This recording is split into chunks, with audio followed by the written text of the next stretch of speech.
Hei ja tervetuloa seuraamaan Muuramen kokoomuksen ehdokasvaalivideoita.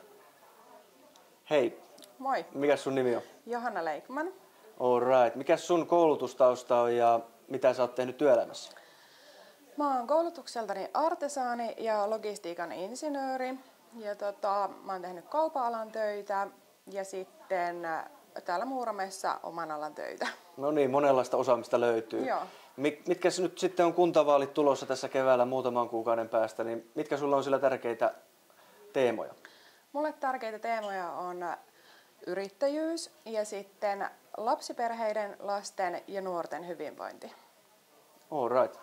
Että mä päätin lähteä ehdolle kuntavaaleihin, koska mulla on halu ja into päästä vaikuttaa ja kehittää näitä aihealueita. Sitten mä koen, että tällä hetkellä Muuramessa on ihan hyvä tilanne näiden aihealueiden suhteen, mutta aina löytyy jotain parannettavaa ja kehitettävää. Mulla on erityisesti lähellä sydäntä lasten ja nuorten hyvinvointi, että lasten ja nuorten mielenterveysongelmat, ne on lisääntymässä.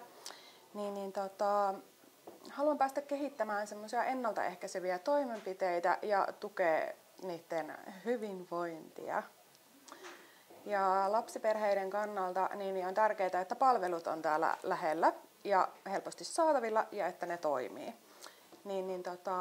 Haluaisin päästä pitämään huolen, että ne saadaan pidettyä täällä lähellä ja toimivana, koska se sitten tukee sitä sujuvaa arkea.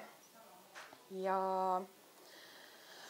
yrittäjyydestä, koska tämä yhteiskunta ei vaan toimi ilman yrittäjiä, haluan mahdollistaa, että se yrittäjien ja kunnan yhteistyö pysyy mahdollisimman sujuvana. Mm-hmm.